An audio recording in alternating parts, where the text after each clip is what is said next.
بسم اللہ الرحمن الرحیم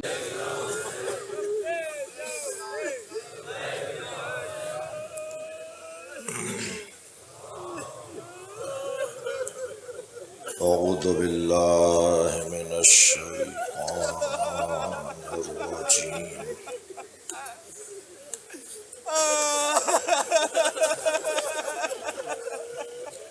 انا للہ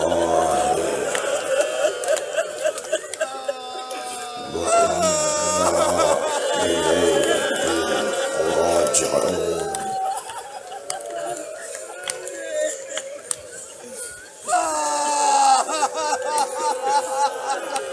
وہ جسے جبریل جھولا جھلاتا تھا،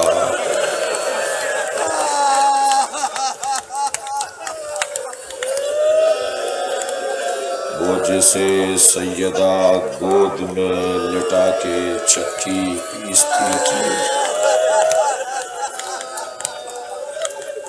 وہ جسے نبی اپنے دوش پر بٹھا کر بار بار صحابہ کرام کو متوجہ کرتے تھے، میرے اس حسین کو اچھی طرح دیکھو، جب کسی بچے کے رونے کی آواز حسین سے ملتی نظر آئی تو اس کی ماں سے کہا اسے خاموش کرواؤ، اس کی آواز میرے حسین سے ملتی ہے۔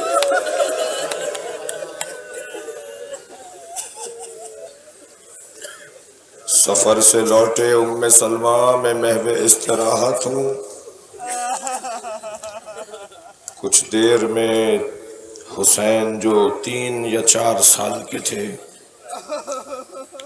دوڑتے ہوئے آئے، نانی میرے نانا آ گئے،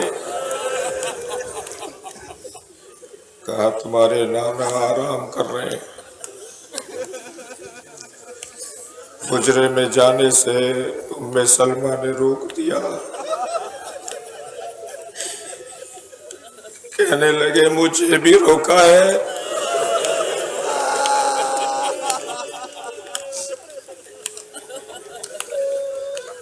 کہا تمہارے نانا نے تخصیص نہیں لگائی۔ حسین لوٹے، وہاں نبی حجرے سے نکلے، سر پہ عمامہ نہیں تھا،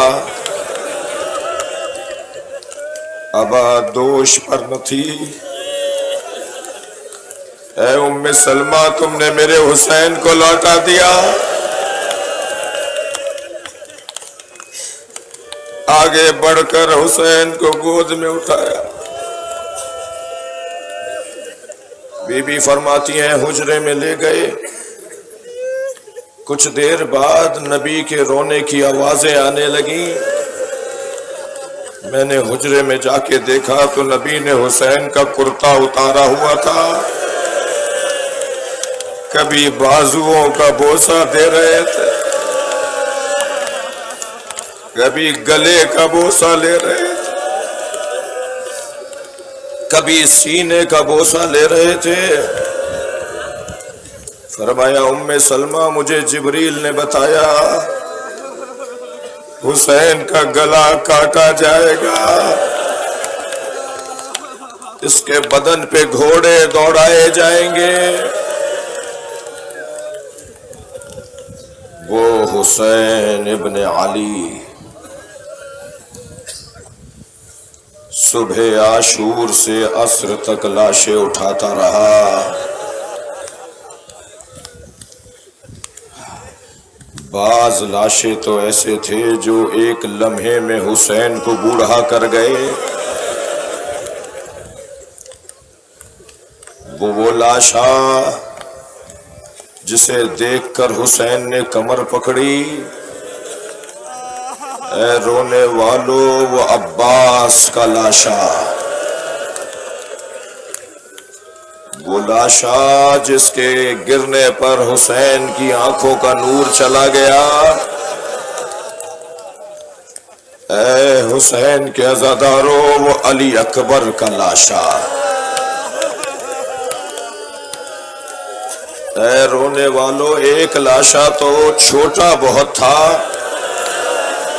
مگر حسین سے اٹھتا نہیں تھا۔ کبھی میرے مولا آگے جاتے تھے، کبھی الٹے پیر واپس آتے تھے، کبھی بچے کے گلے کو دیکھتے تھے، کبھی خیمے کے در کو دیکھتے تھے۔ ماں دیکھے گی تو مر جائے گی۔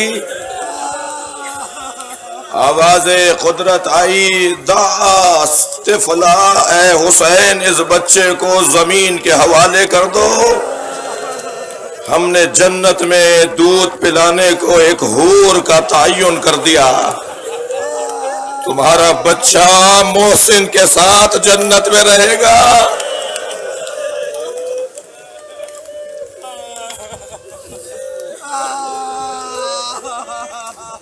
رخصت آخر کو حسین در خیمہ پر کھڑے ہیں۔ السلام علیکم یا زینب،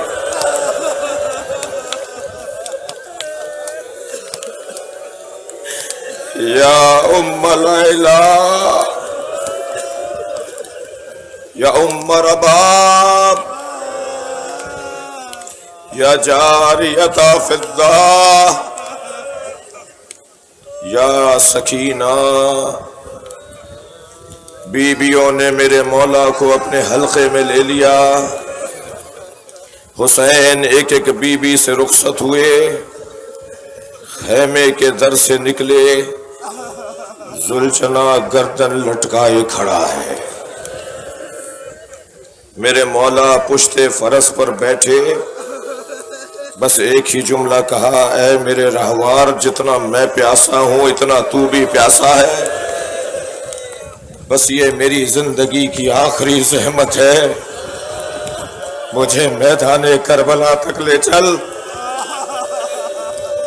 کبھی اس سے پہلے نہیں ہوا کہ حسین نے اشارہ کیا ہو اور وہ یہ نہ چلا ہو، مگر عزادارو، گھوڑے نے پیر نہیں اٹھائے۔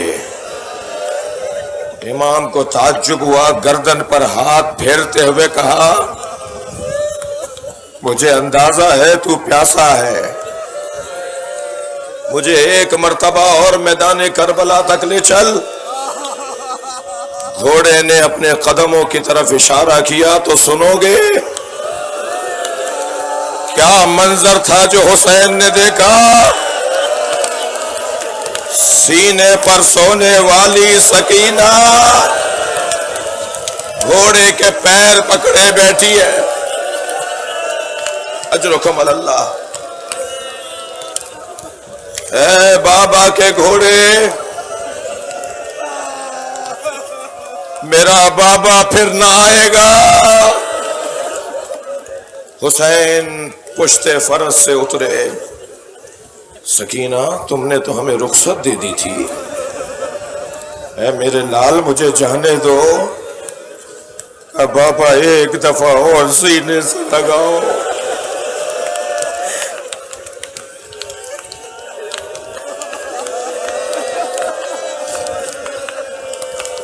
میرے مولا زمین کربلا پر سیدھے لیٹے، سکینہ کو سینے پہ لٹایا، بچی چونک کر اتر آئی، بابا الوداع۔ کہا سکینہ کیا ہوا میرے لال؟ کہا بابا دادی زہرا کی آواز آ رہی ہے۔ اے سکینہ، میں مقتل میں حسین کا انتظار کر رہی ہوں، بابا جائیے۔ اجرکم اللہ۔ حسین میدان کربلا میں میمنے کو دیکھا، میسرے کو دیکھا، قلب لشکر کو دیکھا۔ میرے مولا نے خطبہ آخر دیا اور اس کے بعد آواز دی، تلوارو آؤ۔ نیزو بھالا برچھیو آؤ، اگر دین مصطفیٰ میرے قتل کے علاوہ بچنے والا نہیں ہے تو مجھے ٹکڑے ٹکڑے کرو۔ یہ کہہ کر اجرکم اللہ، مجھے مصائب پڑھنے دیں، وہ بھی مولا کا ذکر کر رہا ہوں خدا کے واسطے، یہ بھی آپ مولا کی خدمت کر رہے ہیں، میں آپ کے ساتھ ماتم کروں گا۔ بڑی عنایت، بڑی عنایت، مولا حسین آپ سے راضی ہوں جو ماتمی خاص طور پر بیٹھے۔ آج روز عاشور ہے، رو لیجئے، رو لیجئے حسین پر، آواز ملائیے زہرا کی آواز میں، کہیں برابر سے سید سجاد کی آواز نہ آ رہی ہو۔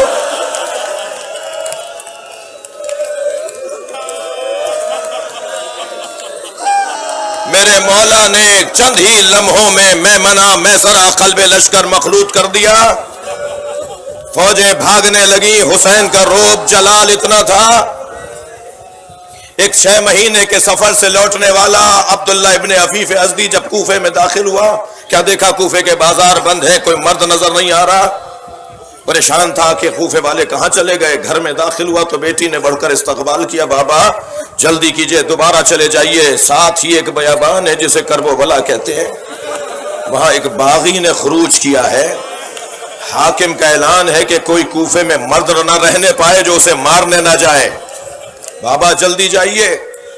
عبداللہ کہتا ہے میں دوبارہ نکل رہا تھا، بیٹی نے رخصت کرتے ہوئے کہا بابا جنگ پر جا رہے ہیں، جنگوں میں مال غنیمت بھی ملتا ہے، اگر مال غنیمت میں یمنی پتھر مل جائے، عقیق یمنی مل جائے تو میرے لیے ضرور لے آئیے گا، میں گلے کا ہار بنانا چاہتی ہوں۔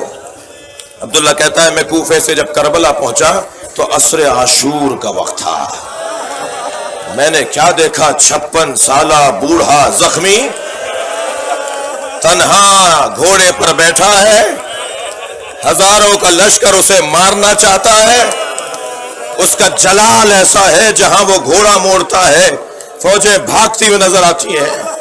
میں نے ایک بھاگتے ہوئے سپاہی سے پوچھا تم اس سے ڈرتے کیوں ہو؟ کہنے لگا تمہیں نہیں پتا اس کے ایک بھائی کا نام عباس ہے۔ عبداللہ کہتا ہے مجھے سمجھ میں نہیں آیا یہ کون ہے، مجھے بس اتنا پتا تھا کہ اسے ماریں گے تو جنگ ٹھنڈی پڑے گی، میں نے اپنا گھوڑا اس کے گھوڑے کے پیچھے لگایا، ابھی چند ذرا کے فاصلے پہ ان کے گھوڑے کے پیچھے تھا، میں نے ارادہ کر کے تلوار نکالی، انہوں نے مڑ کر مجھے دیکھا، عبداللہ قریب آؤ۔ عبداللہ کہتا ہے میرے ہاتھ پیر کانپنے لگے، یہ کون ہے جو مجھے نام سے پہچانتا ہے؟ کہا عبداللہ قریب آؤ، میں ڈرنے لگا تو ہاتھ سے انگوٹھی اتاری، کہا یہ یمنی عقیق ہے، اپنی بیٹی کو جا کے دینا، کہنا میں باغی نہیں ہوں، میں زہرا کا لال حسین، میں نبی کا اجر و کمال اللہ۔ دو جملے مجھے اور پڑھنے دیجئے، خدا کے واسطے 2 جملے مجھے اور پڑھنے دیجئے۔ میں نبی کا نواسا حسین، حسین مولا حکم کیجئے کب واپس چلے جاؤ؟ مولا کوفے کیسے چلا جاؤں؟ کہ میری بہن زینب آئے گی، اسے کچھ چادریں